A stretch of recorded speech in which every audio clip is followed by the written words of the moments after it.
We have a developing story here that's now broke loose just within the past, I guess, 12 hours or so. And it's something deemed needed to be recognized in the fact that whenever something gets out of whack pertaining to stability, pertaining to order, and you have to admit that January 6th was out of order.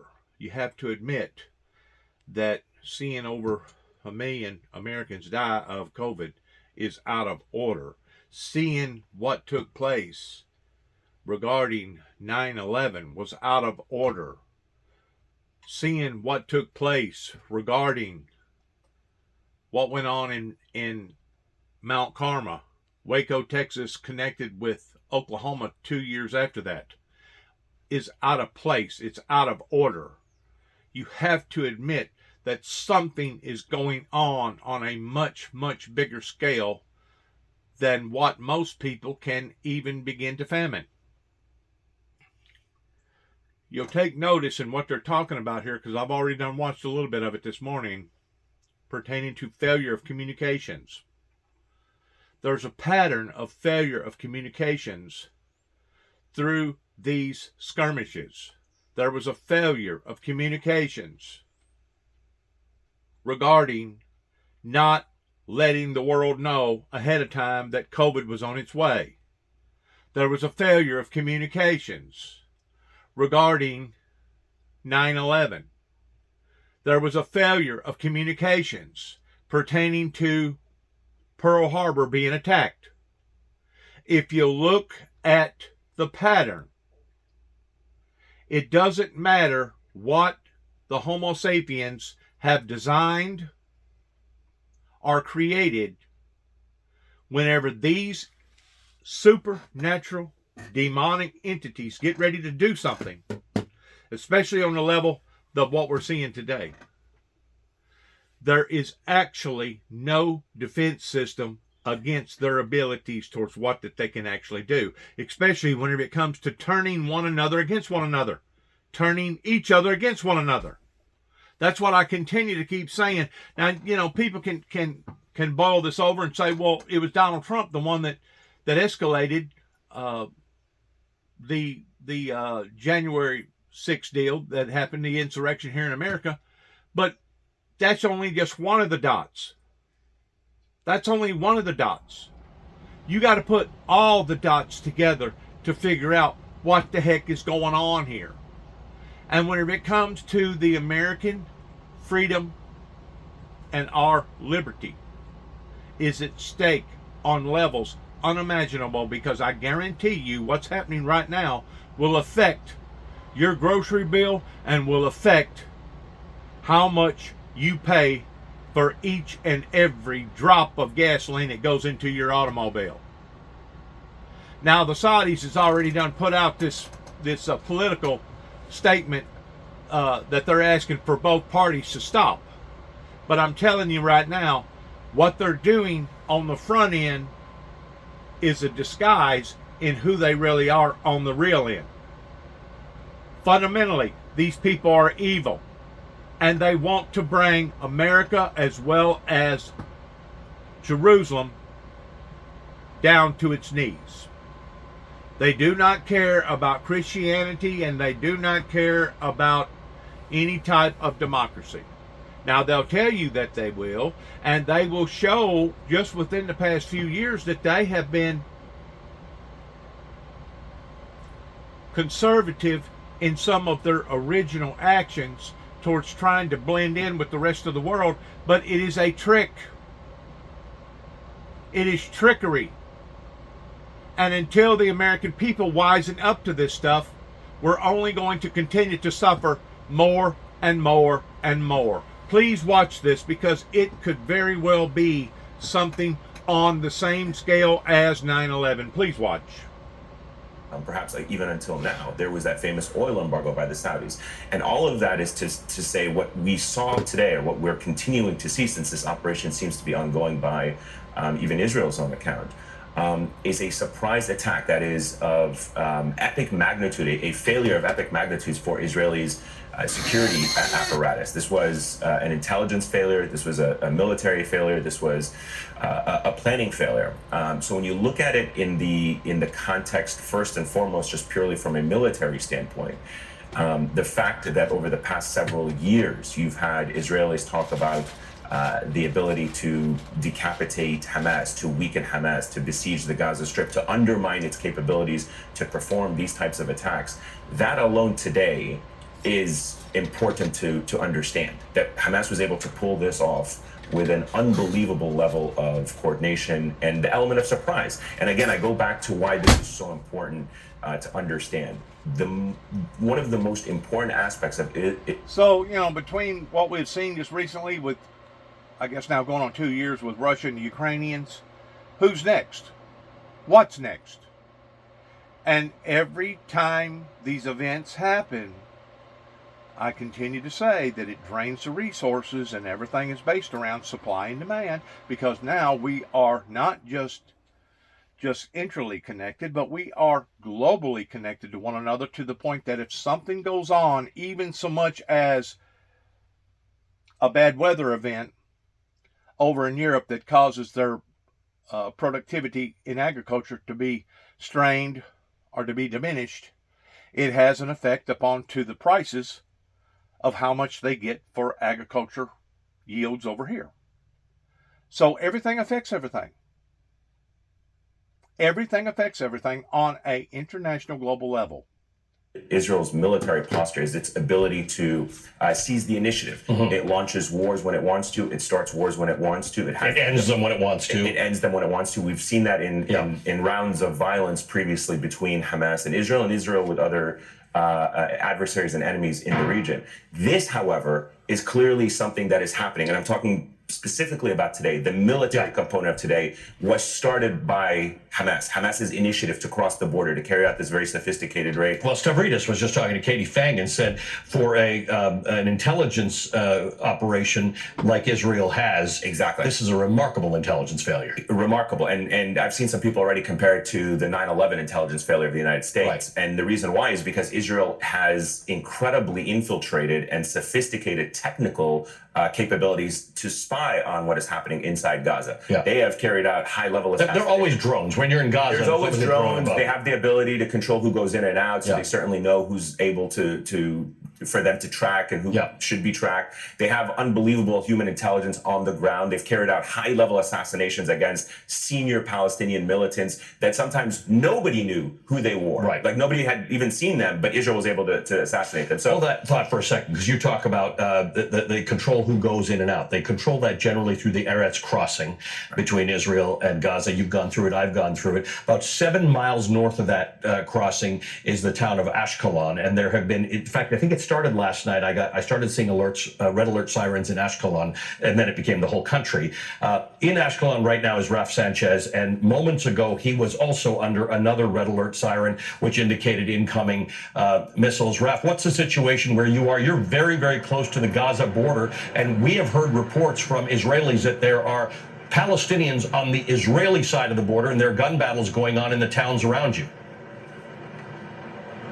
Ali, this is a chaotic, fast-moving, unfolding situation, but what we can say is there are scenes playing out today that nobody, neither Israelis nor Palestinians, thought was possible. Squads of Palestinian gunmen inside not just Israeli towns and cities, but Israeli military bases, using these highly sophisticated combination of tactical commando-style raids with drones overhead.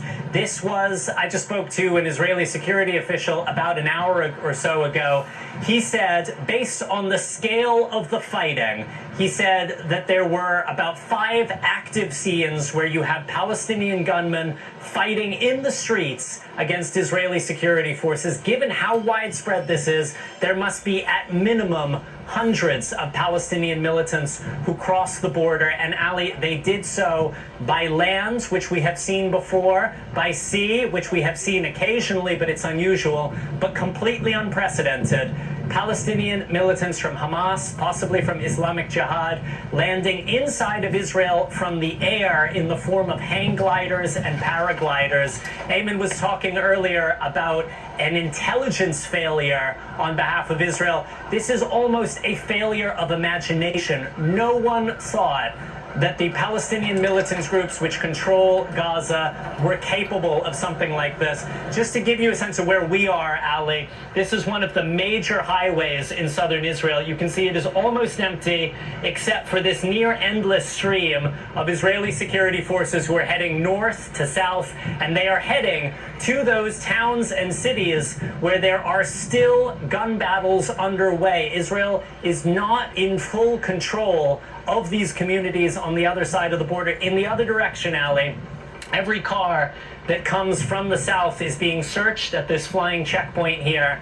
And the concern among these Israeli security forces is that Palestinian gunmen may have commandeered stolen Israeli cars and could be driving north to try to continue the carnage in Tel Aviv or head to Jerusalem.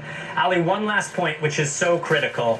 Hamas, Islamic Jihad say they have taken Israelis captive and they have taken them back over the border inside of Gaza. It is hard to overstate the lengths that the Israeli government will go to recover not just the bodies of Israelis who have been killed, but also living Israeli hostages. And it may very well be that we are on the brink of what could be a major Israeli ground offensive, something we have not seen in years inside of the Gaza Strip.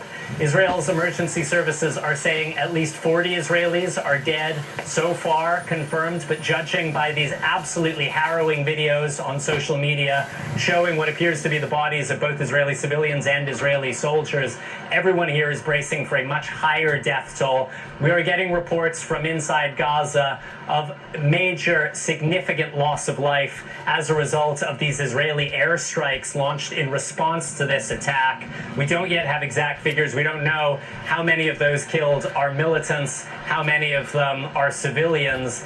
But Ayman was talking earlier about the surprise attack of 1973, almost 50 years to the day. You have to go back that far to find a time when Israel was caught so completely off guard. That was a day that changed Israeli history forever. And Ali, I got to tell you, it feels like this is one of those days. This definitely may be one. Let me ask you one thing, Raf. This business of hostages, who's saying it? I've heard that Palestinian Islamic Jihad says that they've got hostages, and I'm presuming that they mean Israeli soldiers. Have you got confirmation or word of that from the Israeli Defense Forces, that they believe that there have been soldiers taken hostage or other Israelis taken hostage?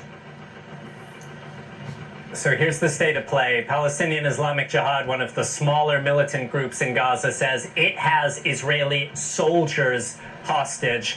There are videos circulating on social media, not yet confirmed by NBC News, but Ali, they do appear to show that there are also Israeli civilians who are now inside of the Gaza Strip.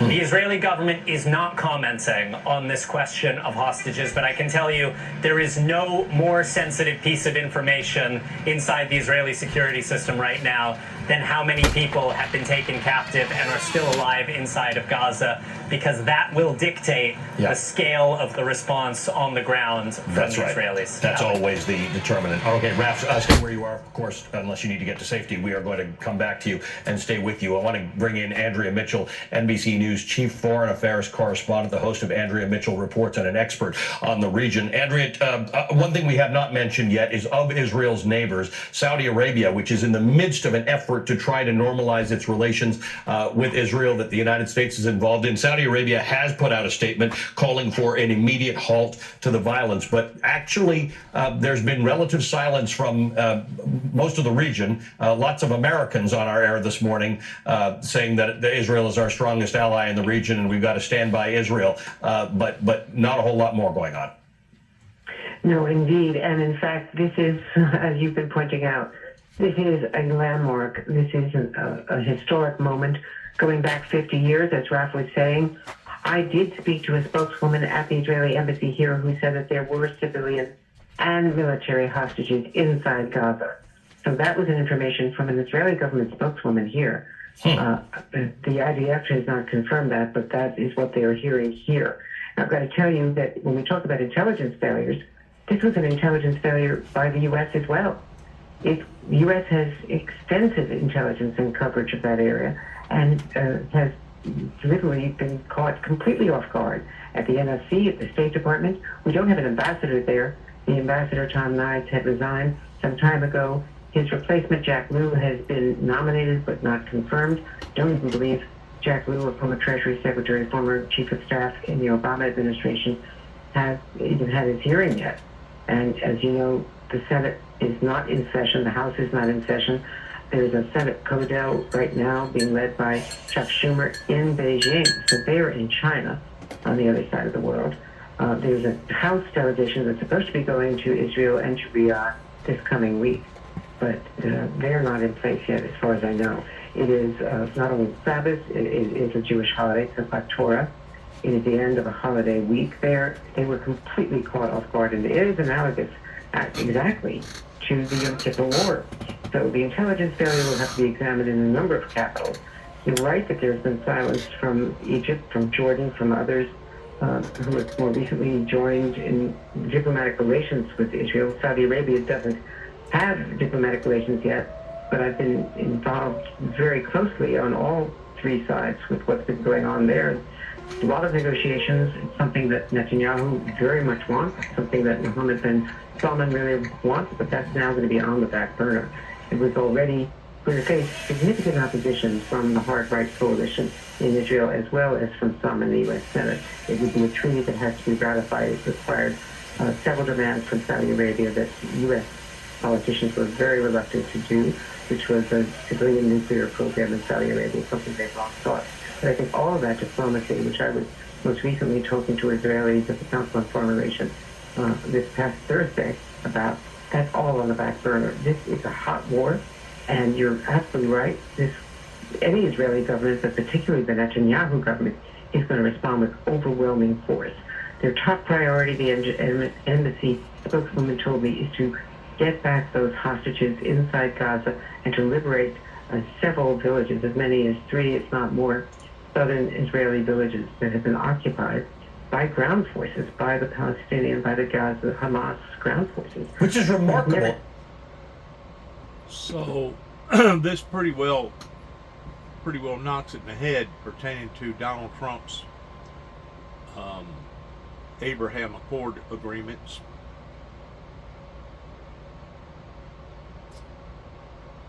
I've said all along, the planet in general is under attack. We are under attack by a supernatural entity that is out to kill, steal, and destroy, and it would just tickle the Luciferian Lucifer to death if he could shake his fist in the face of God by saying, "Look what I have done. I have caused every American as well as human being to turn against themselves," because I have seen this evolving more and more and more. And it wasn't just the monetary money, and it wasn't just necessarily the forces of nature towards nature disrupting itself and seeing what we're seeing today, but it was all the above. I mean, you cannot go at something in a reversible motion according to the teachings of the Lord Jesus Christ whenever it comes to trying to reform certain countries in the world. And I'm just going to use Afghanistan to throw that out there real quick. You cannot go about doing this towards trying to clean the outer cup before you do the inner cup. And that's exactly what our prior politicians have done that has put us where we are today. People wonder how come that I'm so passionate. People wonder how come that I lose sleep over this. People wonder how come that I get nauseated to the point of throwing up whenever I see stuff like this happening. It's because so much is at stake here pertaining to not only human life, but the very soul of mankind. The very soul of mankind that I personally don't want to be held accountable towards hearing my Heavenly Father ask me, Dennis, I gave you an assignment. How come you didn't fulfill it? Dennis, I gave you an assignment. How come you didn't progressively go after it? Dennis, I gave you an assignment. How come you didn't get out there in the grassy row and do what needed to be done? I don't want to hear that from my Heavenly Father.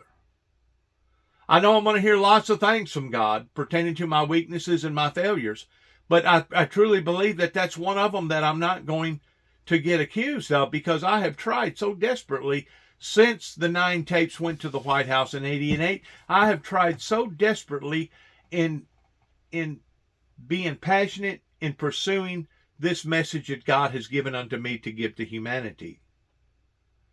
The people over here in the Western world didn't want that message. It's very obvious. Proof is in the pudding. You can see where my endeavors never got a toehold, never got a support team, never got a congregation to back me.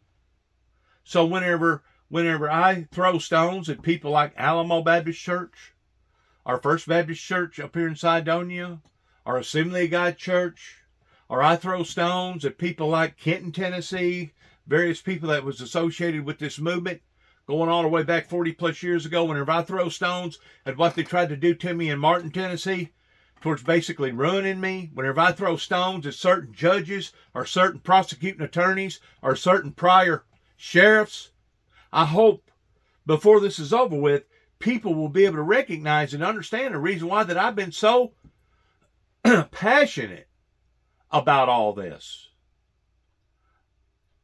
Whenever you sit and listen to some of the veterans pertaining to World War II, of how desperate things have become here in America, pertaining to rationing food, rationing tires, rationing gas, rationing metal, rationing everything that you could think of, towards what kind of horrors that it brought upon to this great nation, just simply because of something that was going on the other side of the world. Whenever you hear these horrors where people were standing in soup lines up in Chicago, whenever it was 20 plus degrees below zero, wind chill probably another 40 degrees below zero, just to be able to get basically a bowl of hot water that had a little bit of broth in it that made you think that you was getting something protein or something nutritious. Whenever you hear those stories of people having to take their belts around their hips and tighten it to the point that it helps to make your belly feel full because there wasn't adequate food to eat at that time. Whenever you hear horror stories like that, these are not fables. These are not some sort of a fantasy or ideal that somebody just come up. These was actually occurrences that took place here in America and on this planet. And once people get out of tune with that reality, then they're no longer living in reality. And so many people here in America, especially here in America, Europe, UK, places like that over there, they're not so much as much out of tune as what we are, because basically that's where all their buildings and everything got blown up, was over in that area pertaining to Hitler.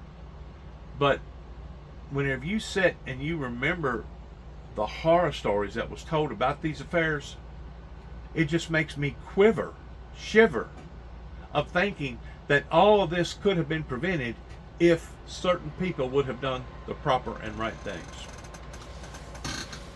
So whenever I throw stones at certain people over in Kenton, Tennessee and Obion County, whenever I throw stones at certain people that have lived here in this area, that have known me all my life, that wanted to bury me, didn't care nothing about the family in general, whenever I throw stones at people up at the courthouse in Dresden, Tennessee, or even the Capitol building in Tennessee, or the Capitol building in Frankfort, Kentucky, or throw stones at various people in Kentucky that have tried to ruin my life, as well as Oklahoma City, Oklahoma, I'm not just trying to stir up trouble. I'm not just being a rebel riser. I'm actually pointing in the direction towards unjust dues that has occurred that even to this day has still not been rectified. Still has not been cleared up. I got people that demand for me to apologize or for me to suffer endless sufferings that they have accused me of, but yet no, I don't get no apology from none of the people that was involved in any of this. I don't even get no apology from my own son pertaining to his false accusations of how that he basically went more so with his grandfather than he did his own dad, pertaining to him himself seeing how passionate and how much time and how much thought that I put into the Windmill Ministries missions, and to this day I still don't get no clarification from even my own son. Can you only begin to imagine how heartbroken that I am because of seeing disturbances like this appear and occur just overnight? You wonder how come that I wanted to micromanage the affairs pertaining to certain people in the United States government? Now you know. Because every time something like this happens, it draws the American people down a little bit further and a little bit longer, and you can have a lying president to get on national TV and tell you how hunky-dory everything is and how the job situation is better today than what it ever has been. But I got news for you. If you really get out here and meet where the rubber meets the road in seeing how many people are suffering right now, how many people are having to declare bankruptcy, how many people are having to live off of credit card, they have fallen prey to the credit card scam, that right now there's over $1 trillion of debt just in the credit card industry alone, just here in America. Just here in America. Whenever you hear of people that don't have food to put in their ice boxes and they can't make car payments and they no longer can supply insurance for themselves, you know that we are heading in the direction that does not look good. But that's what happens whenever you have a certain group of people that have been adjusted to their lifestyle in making whatever kind of big money that they make or had made, and now they're sitting on easy street, versus the working class and for darn sure the poor class. I've said this all along. Even some of the most dumbest animals in the world, which as far as I'm concerned is cows, they're pretty smart whenever it comes to identifying danger. Whenever they identify that there's a pack of coyotes or something's going on that shouldn't be going on, it don't matter if it's an earthquake, it don't matter what it is, they detect these things a whole lot quicker than humans do. And you'll see these cows come together in a circle. That way one another can watch one another's back. That way they know that their survival abilities are greater that way than they are towards them being all scattered out. That's what's happened to the church sector, not just here in America, but all over the planet, towards the churches being scattered out. All this chaos about debating whether or not it's right or wrong for a young boy to have an operation to become a young girl. That way he can take showers with the girls in the PE class or the whatever class that he's in. All this rhetoric pertaining to boys' bathroom versus girls' bathroom versus unisex bathrooms, all this other crazy stuff that's been going on here in America has absolutely been 100% a smokescreen and a diversion towards taking our minds and our ears and our eyes off of the areas that we should be focused upon. And I continue to keep telling people again and again and again, and continue to keep getting no response. And to me, a no response is a negative response.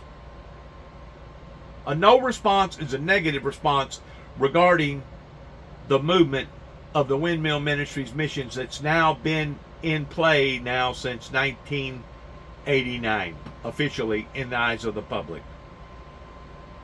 And whenever you put out material after material after material after material, and you still don't get no response, which to me is a negative response, tells me, first of all, proof is in the pudding towards these people not believing the things that I'm telling them about, regardless whether I'm telling them about a bloody road ahead, regardless whether I'm telling them about the environment becoming even raw, regardless whether I'm telling them about major electrical disturbances.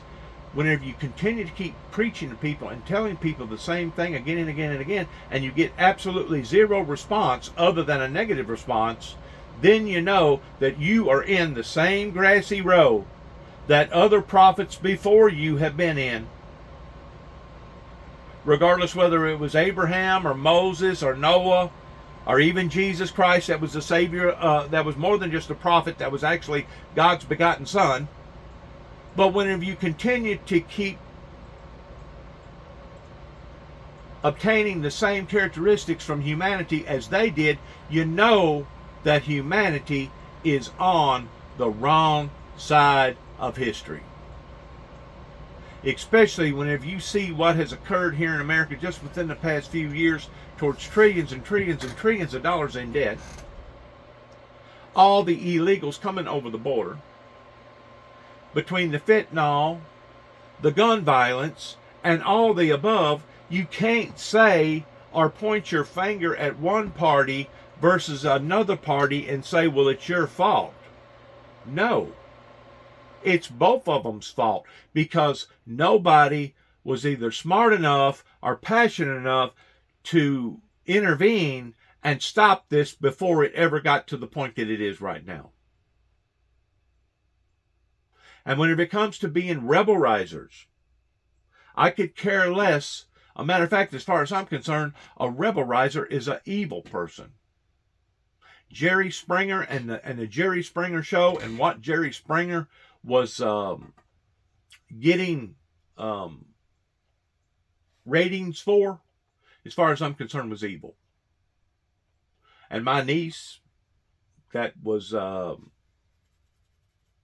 me think, it'd be my grandmother's sister's daughter, Nancy, that was up there helping the Jerry Springer Show up there towards being a makeup artist. As far as I'm concerned, stuff like that, she'll be held accountable for. Donald J. Trump, that manifested and sat back during the manifestation and watched people getting their brains knocked out, and some of them even getting killed during the insurrection here in the Capitol building. These people think that they're not going to give an account for this stuff one day. I don't care if it was Donald himself, Nancy, or the chief of this or the chief of that, all the way down to whoever that sat idly by and let that happen. And you have to admit, that was not generated around a digital concept, but rather an actual person-to-person concept. Right now they're talking about a digital concept as far as people not being aware and letting their guard down. But I'm telling you right now, either or, these supernatural beings can take control either over a computer, a panel, a person, a community, a country, or whatever. And that's the part that most people that I'm aware of, that I've come in contact with for the past 40 years, since I basically made a commitment to the Lord Jesus Christ, even though sometimes I've made a mess out of it. But the fact that they have not taken seriously enough in regards towards our adversary, our enemy that is out to kill, steal, and destroy. And to think that the best that they could do was to attack their own people, either like me or myself, in thinking that we was the enemy, speaks volumes about where their mind was, speaks volumes about where their heart was, speaks volumes about these type of people that wasn't true to their own faith of the things that they was proclaiming, but wasn't willing to either live by or die by. Now today, we are seeing disruptions all over this planet. And if it's not coming in the form of supernatural, natural catastrophes, it's coming in the form of man-made catastrophes. And it doesn't matter if it comes in the form of a microscopic germ or it comes in the form of a 10,000-pound bomb. Every time those events happen, it diminishes the Homo sapiens resources up onto the planet to the point that the more tighter that the rubber band becomes, the more apt that the rubber band is prone to pop. Because the chain is only as strong as its weakest link. And whenever you're steadily trying to pound the strongest link, you're basically on a suicide mission. You're on a self-destruction suicide mission that, as far as I'm concerned, there's people within arm's rock throwing distance of where I live right here that one day will give an account for to the fullest extent of not necessarily the American-made laws, not necessarily of the global, national, worldly laws, but they will give an account to God's laws of why that they have sat idly by and watching a human being basically wear out his body and spend as much time and as much effort and as much money as I have toward trying to put out these messages that nobody approved of. Nobody wanted to listen to. Nobody wanted to support. And it even got to the point that within that 30-year period that I was out there crusading for these purposes, they was attacking me more and more every day. To the point that whenever I come back here, my brother and I wasn't nothing no more than a pincushion. They decided that they was going to do a pile-on.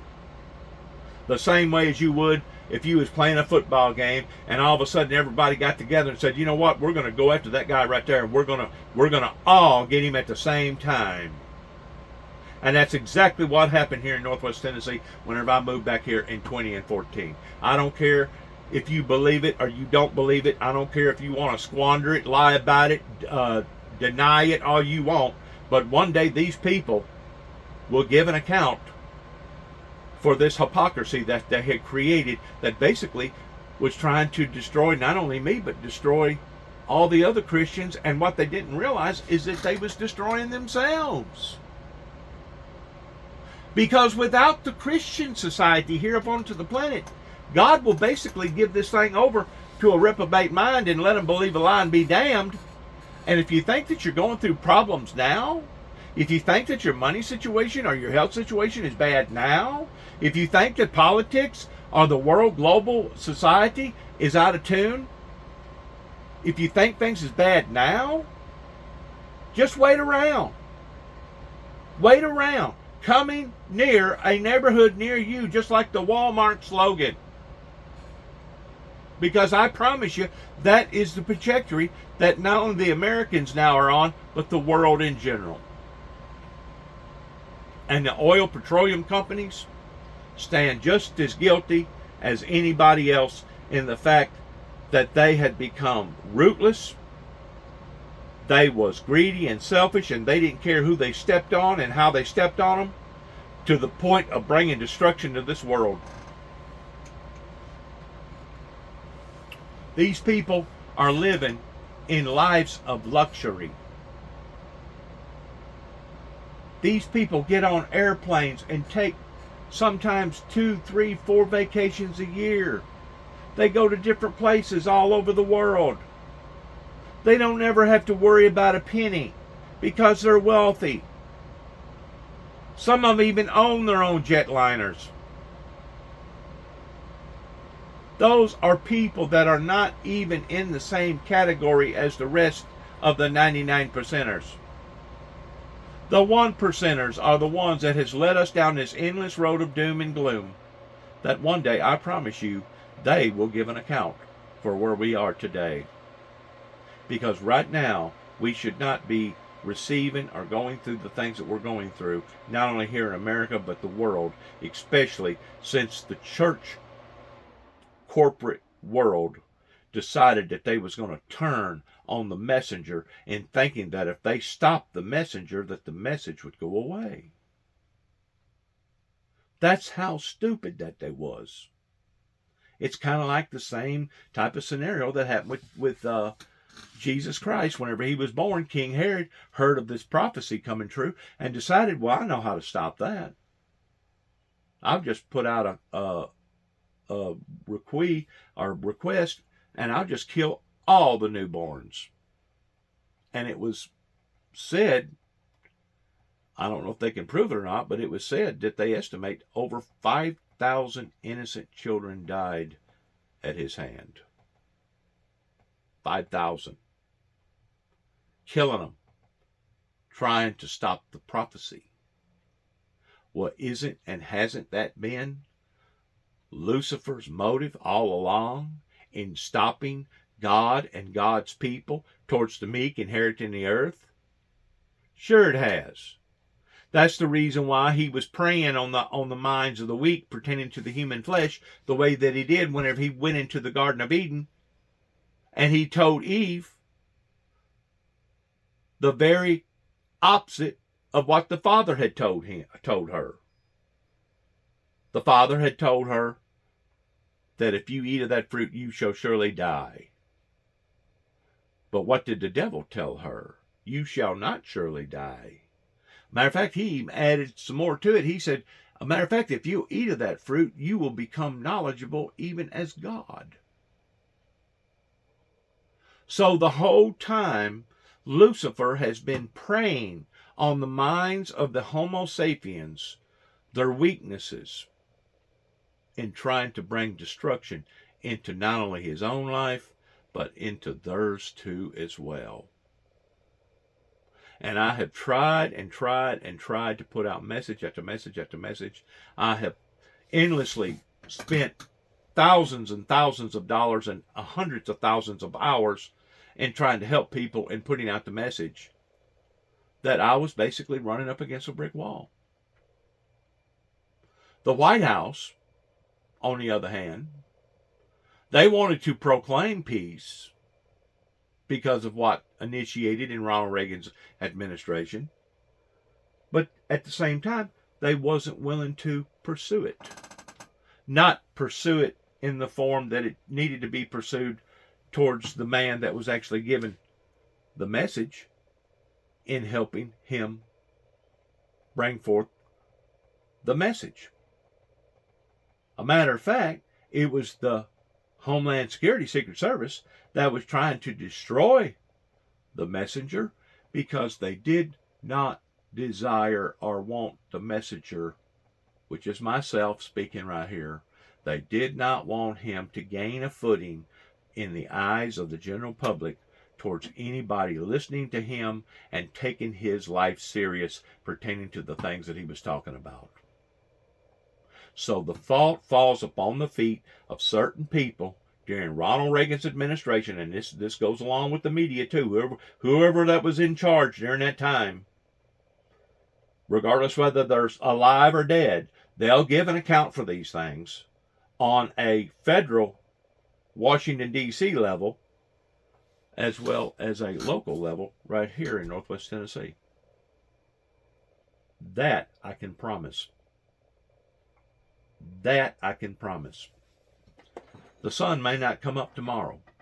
The earth may quit evolving.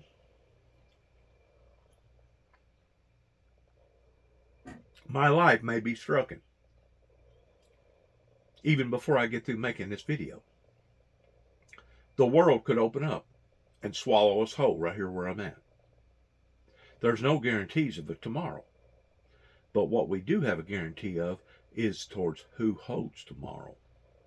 And the promises that God has given unto mankind are promises that was written in stone. And I don't give a you-know-what towards how badly either one person or a whole group of people, a whole community can come up against that particular person's anointing.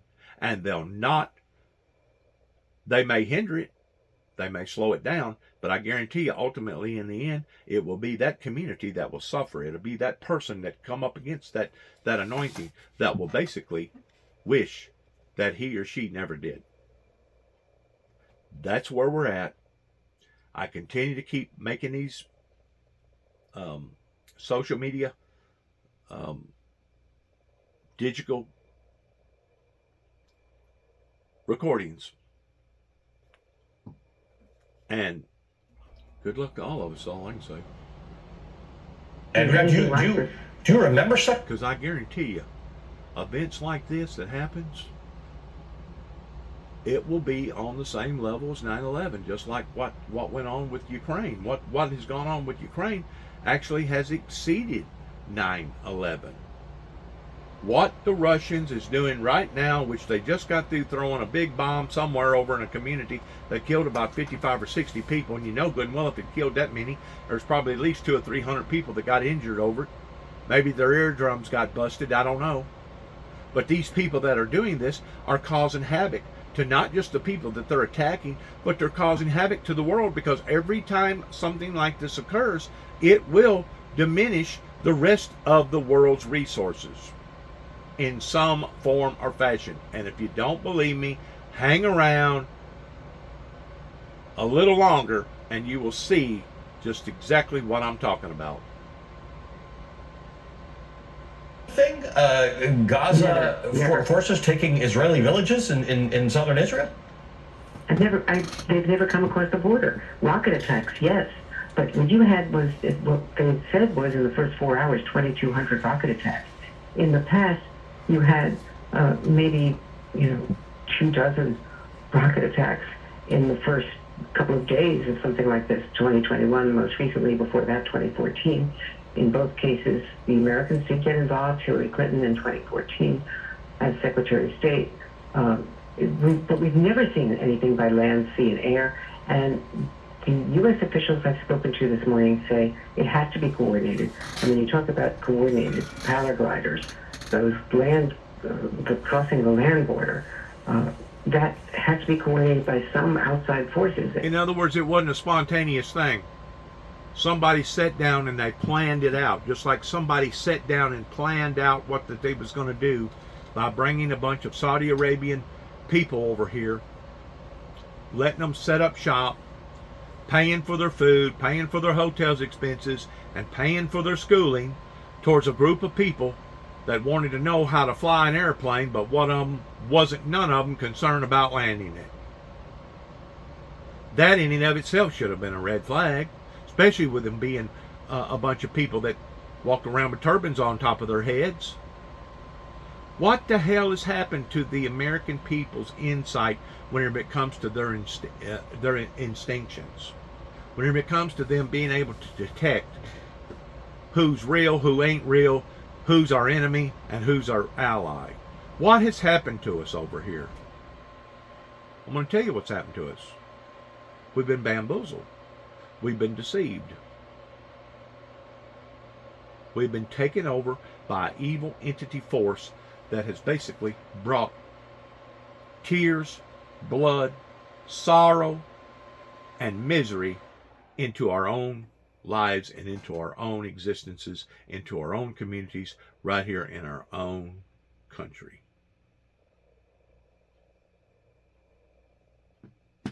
You telling me that there don't need to be a clean sweep?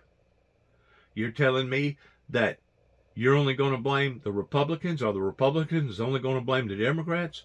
No. Absolutely not. This is a joint effort between the two that has allowed us to get in this predicament that, as far as I'm concerned, you need to boot them all out the door. Because obviously they're the ones that have got us into this predicament, and they're the ones that's obviously not going to be smart enough to get us out. Now, whether or not this was done consciously or subconsciously, whether or not this was done ignorantly or intentionally, I can't figure that out. That's above my pay grade, and I'm not capable of being able to look into a person's soul and tell you exactly what they're thinking or what their heart's content is. But I tell you who is. I tell you who is. And those will be the people that will give an account that has allowed for this thing to fester and to get in this kind of predicament. Beginning with Ronald Reagan and Mr. Senior Bush.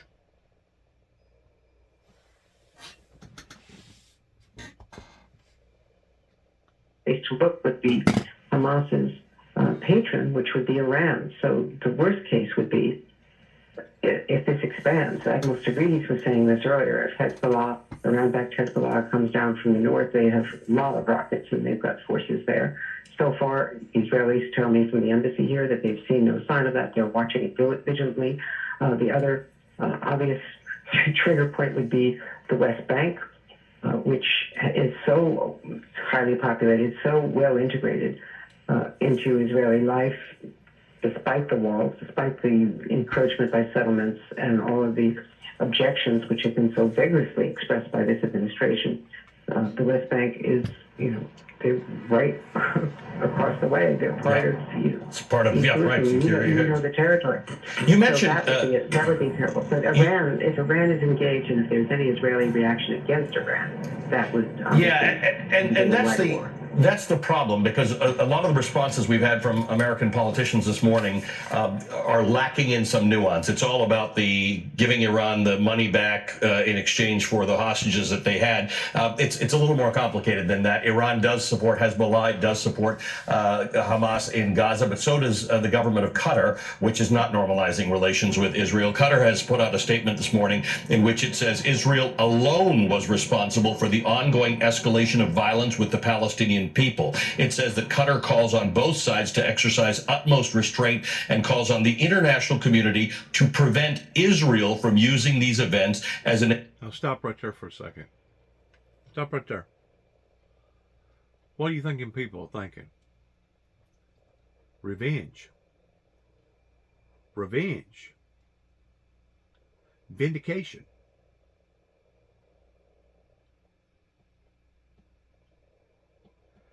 But it goes right back to the same playing card in the attackers blaming the victims, the same as Russia blames Ukraine for starting a war. That is how upside down and mixed up society is right now in playing these games, tick for tack, and trying to convince the rest of the world that they was victimized instead of them being the monsters. That's exactly what happened right here in Northwest Tennessee that led to the death of my brother, pertaining to a group of people that was bringing on torment, terrorizing our lives, almost on a day-to-day basis, sometimes even more than once per day, that the courts in Weakley County sat idly by and was a part of. That's the reason why I continue to say dereliction of duty is what various people working in and at the Dresden courthouse needs to be charged with, and there needs to be some sort of accountability. And to this day, I still ain't seen that. To this day, I still hadn't seen nobody from the local churches around here come up here and say, Dennis, man, we're proud of you towards what you've done out here towards this memorial. A matter of fact, I went so far as asking my son yesterday, what did he think about what that I'd done out here in the yard? And he hesitated for a second. And I could tell he really wasn't. I caught him off guard with the question. And all of a sudden he come back. He said, well, that's an honorable thing that you've done. And I just let it go at that. Because he knew that I had captured him in an event that he wanted to degrade me towards putting the name Lithium on the bottom part of his grandfather's tombstone. But yet no, he ain't never to this day ever said nothing on the good behavior side towards saying, Dad, that looks good out there pretending what you're doing. Dad, I never would have thought that you would have thought enough of your own dad to put his name and the military branches on the cornerstone here at the property. Never once has he ever bragged or given me any credit. And to be quite honest with you, I had to pry the answer that I got out of him yesterday. And I guess the only reason why that he answered the way that he did is because he knew at that point in time the time and the energy, the love, and etc. that had been dedicated out here on this property, that there really wasn't no other answer that he could give other than, Dad, you done a noble, dignified thing. A worthwhile cause is what he said. A worthwhile cause.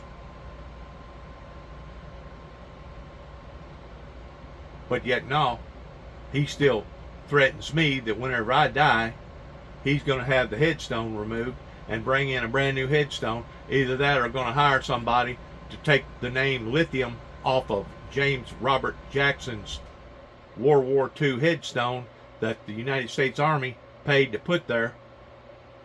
He's going to pay somebody to take that name Lithium off of that headstone. So he's still shadowing the ways of bad versus good. And until I see a turnaround in his attitude, and until I see an actual, authentic, sincere apology pertaining to the stuff that he has accused me of, I'll continue to think what I think about my own flesh and blood, my only firstborn. These are my feelings. I've got a right to my feelings. But at the same time, I also got a right in standing in the corner and saying, 90-90 boo-boo. 90-90 boo-boo. I told you these was the reactions and the occurrences that was going to take place. All in a reflection towards a group of people that created a movement that was either going to stifle, stop, or even destroy the messenger of bringing forth the message because they did not approve of the message. I can't get no clearer than that. So as I sat idly by, and this affects me emotionally, physically, psychologically, spiritually, in watching all these things festering at the same time all over the planet. I mean, you're talking about a child right there, probably less than 6 years old, on that guy's lap that's holding, looks like a 45 to me. That's a pretty big gun. And you got guns and more guns and trillions and trillions and trillions of more guns, not counting missiles, bombs, and nuclear bombs that are all over this planet right now, just waiting for the right match to go off. And the next thing you know, it turns into a ball of towering inferno coming near a neighborhood near you. And if it doesn't happen that way, it's going to eventually, by sucking all the resources out of the ground itself is going to basically swallow up itself towards the world, basically regurgitating itself up onto the human race to the point that we all get taken out that way anyways. So either or, regardless whether it comes in the form of mankind or it comes in the form of the destruction of the forces of nature, it pretty well spells out a message of doom that these people one day are going to be held accountable for. One day these people will be held accountable for. I can promise you that. Even if I never take another breath beyond the making of this video, I promise you that those same people that started this movement will give an account for. As an excuse to launch a disproportionate war against Palestinian civilians in Gaza. Now she's got a machine gun. I guess it's a she. I don't know. Maybe a he. I can't really tell. Kid no more than 10 years old. I thought it was a girl. It may be a boy with long hair. I don't think it is, but it could be. Gaza. Evaluate that for me, if you would, Andrea, because that has happened in the past. The fact is that Gaza tends to respond, Hamas tends to respond to things that are going on often in the Palestinian, in the West Bank, because the Palestinian Authority is not in a position to respond to Israel. But there have been, I don't know, what are we in, 9 months now of clashes between Israelis and Palestinians, between Israel and the West Bank. That has been such a terrible situation, which has really seized the attention of President Biden here. And that's one of the things that he was talking to Netanyahu about at the UN just a couple of weeks ago, that any normalization with Saudi Arabia has to take care of the Palestinians. There was some concern in some circles that, in fact, the Saudis were so eager for the economic benefits that this normalization would bring to their country, to Israel. You know that they have frequent contacts behind the scenes that are not acknowledged by either country, but full diplomatic relationship would be very, very different. And there's some concern that this Saudi leader is not nearly as committed to the Palestinian cause and to protecting the Palestinians in any future negotiation as some of his predecessors, like King Abdullah, who made it, during the 1990s and the early 2000s, a cardinal rule that the Palestinians had to be a part of any solution. Palestinians, as you know, have not had strong leadership. There have been no negotiations since 2014, real negotiations between the Palestinians and the Israelis. The security relationship has not been good, and there has been the most aggressive encroachment into the West Bank by this far-right coalition government of any that we've seen. That was of grave concern to President Biden. That and the so-called judicial reform, which is anything but reform, according to probably 50% of Israelis, including many in the military and many in the intelligence community, this mobilization that has been going on for a year and that is reaching critical points, not completely observed by the outside world, frankly. That has been a great concern to the White House. So for that reason, Netanyahu has still not gotten a meeting in Washington, which he very much wanted. He wanted an Oval Office meeting when he came here for the UN, before that, in fact, and instead was just given a bilateral meeting at the UN, like a lot of other leaders. So President Biden has expressed in many ways his disapproval, verbally and in written statements on the eve of a critical vote on that judicial overtaking by the Israeli government, in a critical vote in the Knesset. The White House put out a statement, but very unusual. All of these irritants in the past in their relationship were smoothed over, or they attempted to smooth them over at the UN meeting, but the president did say that the Palestinians had to be somehow protected and that there had to be a Palestinian state. But at this point, it's all out war, as Netanyahu said. And But it didn't just start then. It just didn't start then, what she's talking about. You got to go all the way back to the Nixon and the Ford era, pretending technology becoming advanced to the point of the Arab Spring. You got to go all the way back to the way back. And basically, the bottom line is just like Donald Trump. I will give Donald Trump credit for saying this, that he did say that it was us that made the mistakes towards allowing for them to have that kind of authority, to have that kind of power based around the profitability that they was making off of petroleum crude oil.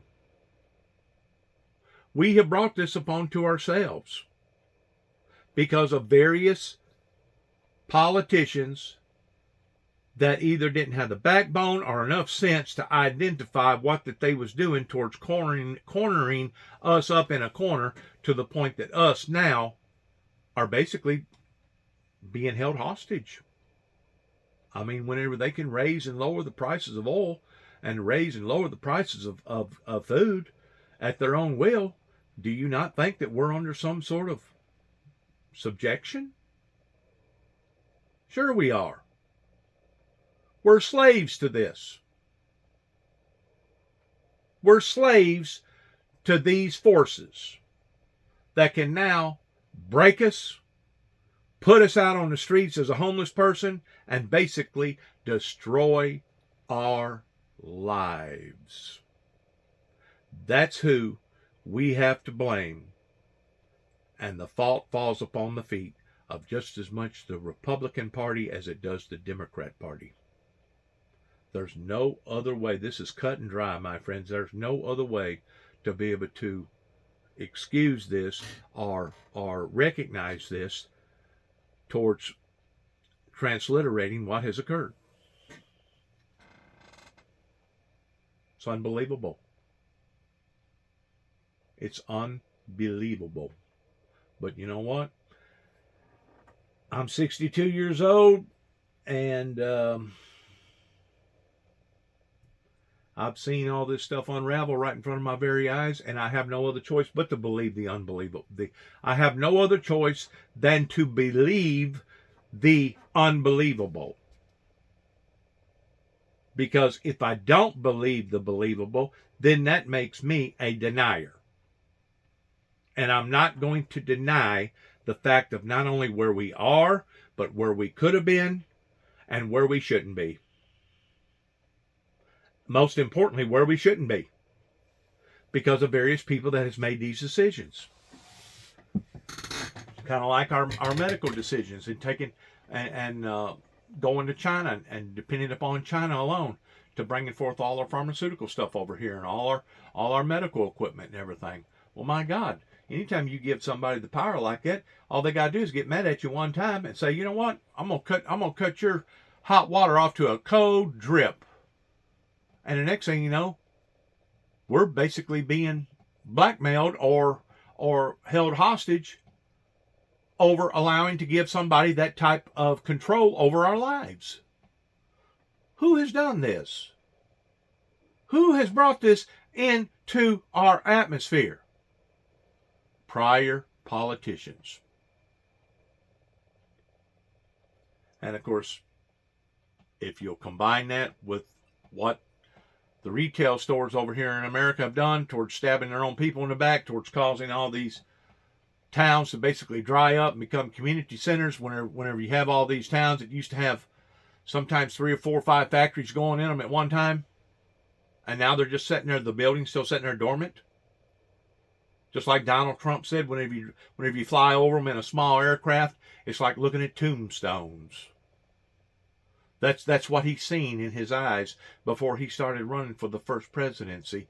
And he marked that right down to the point that America, the corporate, the 1%ers, have stabbed us in the back. And now the 99%ers are going to be left to suffer.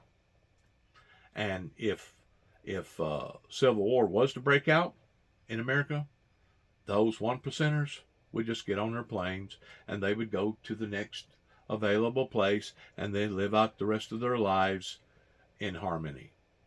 Just like there's going to be people right here in this region that's got the money. They'll get on their little planes or whatever. They'll make provisions and they'll get out of that territory. They will abandon everything and everybody pertaining to the bloodshed that is now beginning to escalate.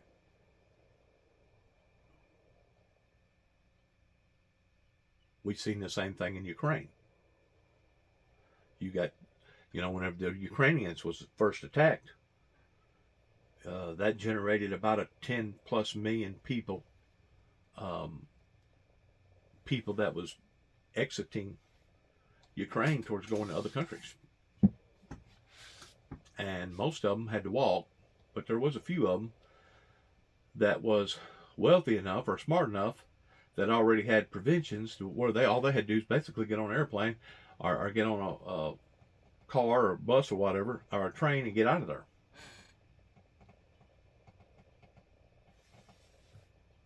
In mind, and Abrams is that the Israeli people will rally behind the president, Yes. behind their prime minister.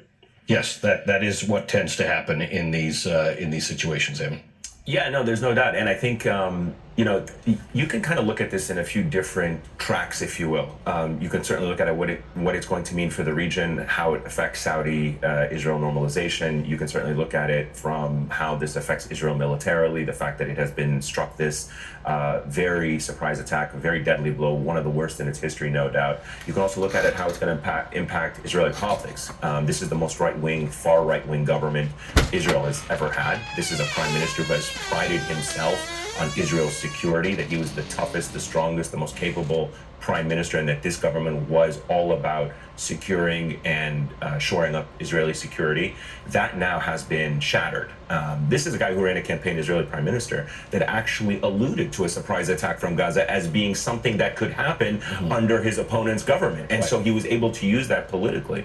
And again, here we are finding ourselves, and the reason why I emphasize why this is such a significant attack, in terms of just changing the dynamics, is that the ability to dictate the control on the ground of a conflict has always been Israel's initiative. That's what they do in the West Bank. That is why they've been able to dominate and control the territory so successfully. And I'm talking here purely militarily. I'm not talking politically, ideologically. I've told you, that's what they do. They go in and they do. They seize the initiative. And so to Andrea's point and to Raf's point, the dynamic in this few hours has changed. You now have Palestinian militants inside Israeli towns, inside Israeli kibbutzes, inside Israeli... We have actually reporting from Al Jazeera at the moment that there is a town in southern Israel that has been surrounded by Israeli forces where negotiations are underway with Palestinian fighters who are allegedly holding hostages. That's not the sort of thing that happens. That has never happened. That has never happened. And I go back again to 1973. That was an attack in which Arab countries launched on Israeli positions inside Arab territory. So it was the Sinai Peninsula, it was the Golan Heights. Yep. Syria was reclaiming that. Egypt was trying to reclaim Sinai. They didn't actually go across, the historic armistice lines of 1948 and what have you. And what you're seeing with this Palestinian, with this Hamas attack, is the ability to seize the initiative and take territory inside Israel and capture hostages. The psychological impact on Israelis is not something that they had ever experienced in this magnitude. So we can't even begin to describe this by simply saying this is something we have seen previously, right? We haven't seen this previously. We have seen Israeli soldiers captured. Gilad Shalit, of course, was a cross-border raid when they captured him.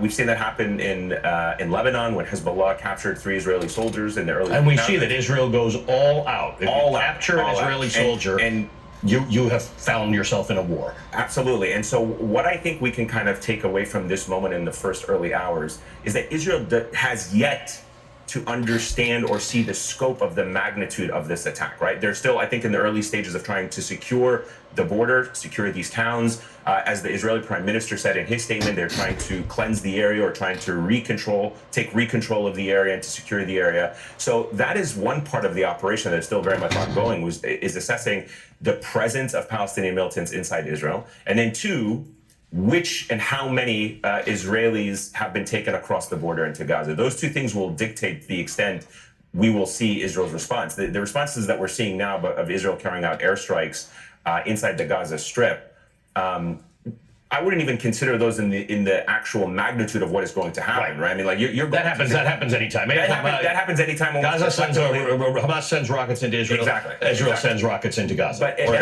And again, just to kind of button up this point on the intelligence and security failure, and to Andrea's point as well, you have to think about to what extent billions of dollars of American technology, Iron Dome, intelligence capabilities, signal intelligence, human intelligence is invested in and around the Gaza Strip to protect Israel.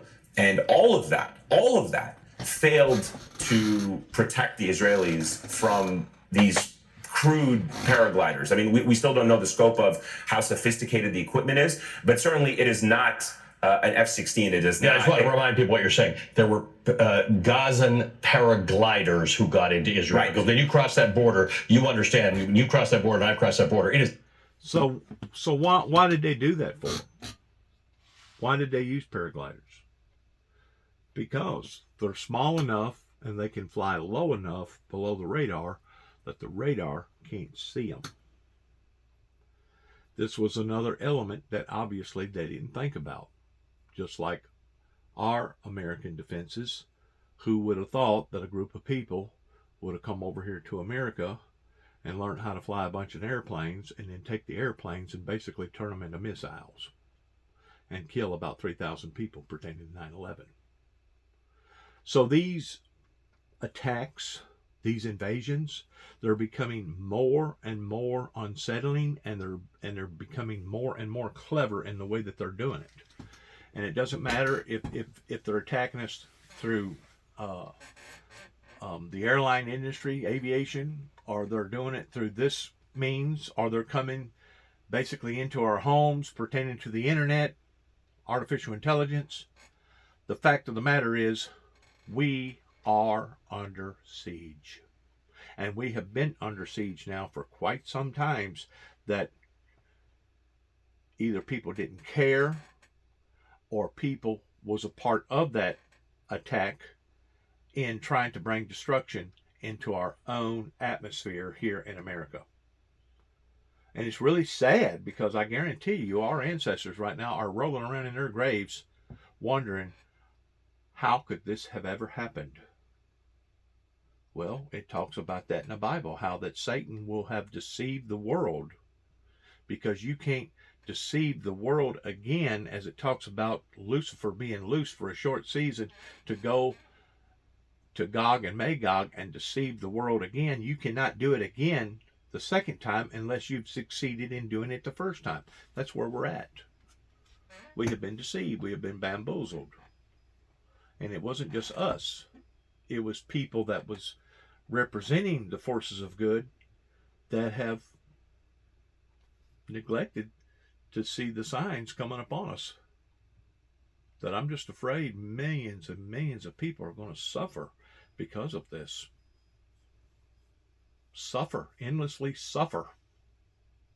Super complicated border. It's the most complicated border I've ever crossed in my life. You can't. There's no And chance. that's crossing it on foot. I mean, foot, yeah. I mean, imagine these guys who took off from inside Gaza territory. And then landed across Israel. And Israel has drone balloons. They have drones. Yes. They have That's a surveillance near balloons. impossibility. Exactly. They have detection devices all across that electric fence. Yeah. So they have motion sensors. Yeah. So the ability to penetrate that is quite remarkable, and it's quite sophisticated, right? I mean, it's not. But the element of surprise is what is the most surprising in all of this. The initiative, and as I said at the time, but that is one way to look at it, right? It is just the purely military. But to the point that Andrea was talking about, and what you have brought up, is what is the broader context? Yeah. And obviously everybody's focused today on these images of Israelis being held captive, being attacked. The important thing to understand in all of this is that this is not a conflict that started today. This is not an operation that was born simply out of Hamas waking up today and saying, we're going to attack Israel and this is why we're going to attack it. There's some that have been commenting on, well, what's the broader strategy here? What's the broader objective? And Hamas's objective has always been very clear. It's always been the Palestinian body, if you will, between what happens in East Jerusalem and the West Bank is all connected. That's right. Meaning, like, no matter what Israel tries to do to separate the West Bank or to segregate East Jerusalem off of the rest of the territory or to besiege the Gaza Strip, the objective of Hamas has always been that whatever happens in the West Bank, whatever happens to Palestinians in East Jerusalem, is going to be something that we will defend or we will take up arms against, no matter what the Palestinian Authority does, no matter what or doesn't do, or whatever, no matter what Arab countries in the region want to do. The initiative is going to belong only to Palestinians, and that is what they're demonstrating today. Now, of course, the consequence of that is there's going to be a lot of suffering. And again, the Israeli military said, these are not my words, the head of the Israeli civil administration or the military administration in the West Bank said that the gates of hell are now open, and Hamas bears responsibility for that.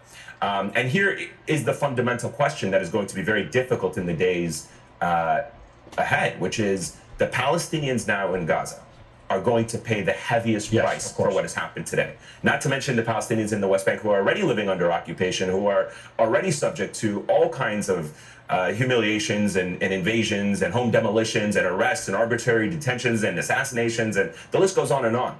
But there, in that context, nothing was changing. Nothing over the past several years. Saudi peace deals, the Abraham Accords, nothing helps them. Nothing helps them. Yeah. Right. And so here we find ourselves again with Hamas saying they are the only ones who are able to change the dynamic on the ground. Yeah. And of course, So as of this morning, everybody in that region has hardened. Israelis will harden around their defense of Israel, and Palestinians may harden with the Gazans at this point to say nothing has worked for us. In fact, we've just got a statement. Al Jazeera got the statement from Hamas's deputy chief Salah al-Aruri, who said, quote, "We have a big number of Israeli captives, among them senior officers." So Hamas is saying that they've got Israeli captives being held hostage. Many of these are being held hostage reportedly on the Israeli side of the border, not in Gaza. There are no Israelis in Gaza. It's almost impossible for anybody to get into Gaza. The Israelis control that border crossing. There seem to be Israeli hostages being held in Israel by Hamas soldiers. All right, we're going to take a quick break. We're going to have more on this developing situation in Israel and Gaza and the West Bank. You're watching Dulce.